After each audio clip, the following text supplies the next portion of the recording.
जय माता दी दोस्तों शुक्ल पक्ष की एकादशी तिथि को मोक्षदा एकादशी कहा जाता है।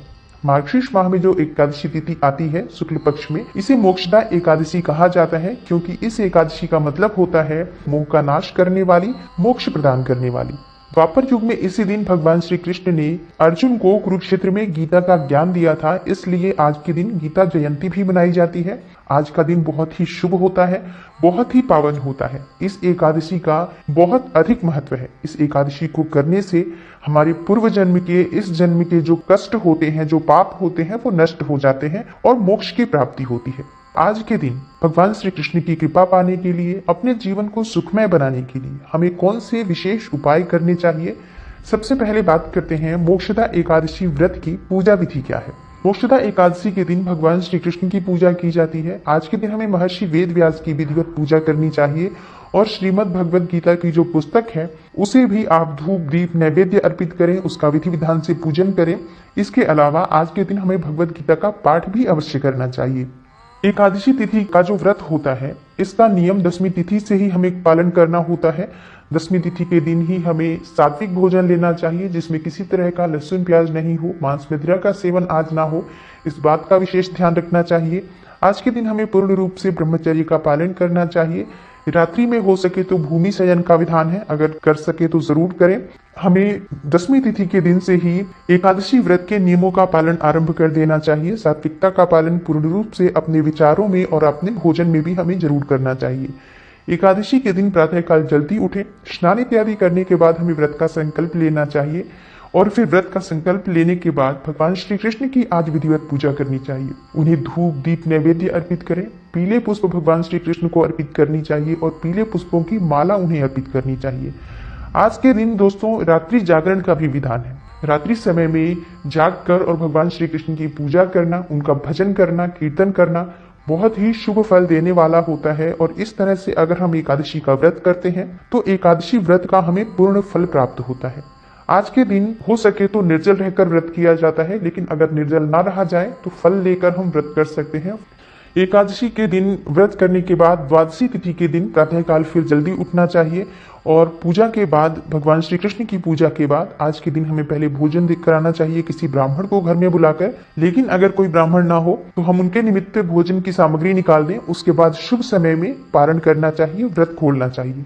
द्वादशी तिथि के दिन किसी जरूरतमंद को दान करना चाहिए। अपने भोजन से पहले किसी को भी आप दान दक्षिणा दें, इसका बहुत अधिक शुभ फल हमें प्राप्त होता है। बात करें एकादशी तिथि के महत्व के बारे में, दोस्तों इस व्रत के प्रभाव से मनुष्य के पूर्वजों को मोक्ष की प्राप्ति होती है और उन्हें कर्मों के बंधन से मुक्ति मिल जाती है। वहीं इस व्रत को अगर हम करते हैं तो सभी प्रकार के पाप हमारे नष्ट हो जाते हैं और सभी प्रकार के पुण्य फलों की हमें प्राप्ति होती है। सांसारिक सुख भोग कर मोक्ष की प्राप्ति होती है। इस दिन भगवान श्री कृष्ण ने अर्जुन को गीता का संदेश दिया था, इसलिए इस उपलक्ष्य में हम गीता जयंती भी आज के दिन मनाते हैं। तो भगवद गीता की पुस्तक जो है उसका हमें पूजा करना चाहिए, क्योंकि भगवद गीता एक बहुत ही महान ग्रंथ है। तो ये ग्रंथ की सिर्फ पूजा ही नहीं करनी है आज के दिन हमें, बल्कि उस ग्रंथ को पढ़ना भी है, उसका चिंतन करना चाहिए। इसके संदेश जो है गीता के, इन्हें पढ़कर इन्हें आत्मसात करना चाहिए। भगवद गीता के चिंतन करने से अज्ञानता दूर होती है, मनुष्य का मन आत्मज्ञान की ओर अग्रसर होता है। इसके पठन और श्रवण से जीवन को एक नई प्रेरणा मिलती है, नई दिशा मिलती है।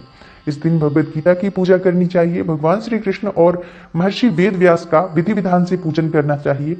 गीता जयंती का जो पर्व होता है मोक्षदा एकादशी के दिन, बहुत ही श्रद्धा भाव से हमें मनाना चाहिए। आज के दिन भगवान श्री कृष्ण की कृपा पाना चाहते हैं तो 11वें अध्याय का पाठ करना चाहिए भगवद गीता का।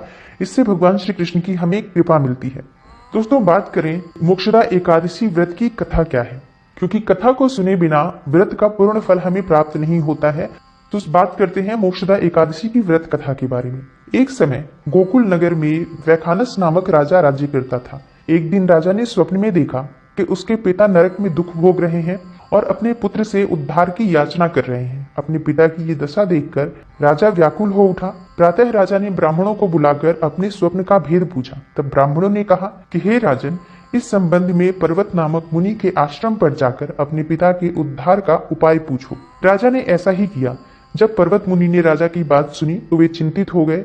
उन्होंने कहा कि हे राजन, पूर्व जन्म के कर्मों की वजह से आपके पिता को नरक का वास प्राप्त हुआ है। अब अगर तुम मोक्षदा एकादशी का व्रत करो और उसका फल अपने पिता को अर्पण करो तो उनकी मुक्ति हो सकती है। राजा ने मुनि के कहने के अनुसार ही मोक्षदा एकादशी का व्रत किया और ब्राह्मणों को भोजन कराया, दक्षिणा दिया और वस्त्र इत्यादि देकर उनका आशीर्वाद प्राप्त किया। इसके बाद व्रत के प्रभाव से राजा के पिता को मोक्ष की प्राप्ति हुई। इस तरह से मोक्षदा एकादशी का व्रत हमारे पूर्वजों को भी मोक्ष की प्राप्ति कराती है, उन्हें कर्मों के बंधन से मुक्ति मिल जाती है। दोस्तों, बात करें मोक्षदा एकादशी के व्रत के दिन हमें क्या करना चाहिए, क्या नहीं करना चाहिए। दोस्तों, मोक्षदा एकादशी के दिन हमें झूठ नहीं बोलना चाहिए, किसी की निंदा नहीं करनी चाहिए, किसी के बारे में भी हमें किसी तरह से दुर्विचार अपने मन में नहीं लाना चाहिए। आज के दिन हमें भगवान श्री कृष्ण की पूजा करनी चाहिए। कौन से उपाय आज हम करें जिससे कि भगवान श्री कृष्ण की कृपा हमें मिले और हमारा पारिवारिक जीवन सुखमय रहे। दोस्तों, आज के दिन भगवान श्री कृष्ण को केले का भोग लगाना चाहिए और उस केले को किसी गाय को खिलाना चाहिए। इससे पारिवारिक जीवन सुखमय बना रहता है। भगवान श्री कृष्ण को अगर आज के दिन हम तुलसी की मंजरी अर्पित करते हैं तो इससे मोक्ष की प्राप्ति होती है। भगवत गीता के 11वें अध्याय का पाठ आज जरूर करना चाहिए। इसे करने से आत्मज्ञान की प्राप्ति होती है और मोक्ष की प्राप्ति होती है। एकादशी का व्रत हमें किस दिन रखना है? मोक्षदा एकादशी मार्गशीर्ष मास की शुक्ल पक्ष की जो एकादशी है ये प्रारंभ हो रही है 24 दिसंबर रात्रि 11:17 पर और एकादशी तिथि समाप्त हो रही है 25 दिसंबर रात्रि 1:54 पर। तो एकादशी का व्रत हमें रखना है 25 दिसंबर को और पारण हमें कब करना है दोस्तों? व्रत खोलने का जो शुभ समय होगा 26 दिसंबर को प्रातःकाल 8:32 से 9:16 तक होगा। पारण की कुल अवधि होगी 44 मिनट की और मार्गशीर्ष माह में जो शुक्ल पक्ष की एकादशी तिथि है इसका हरिवासर समाप्त हो रहा है 26 दिसंबर को 8:32 पर। इसके बाद ही हम पारण करने वाले हैं।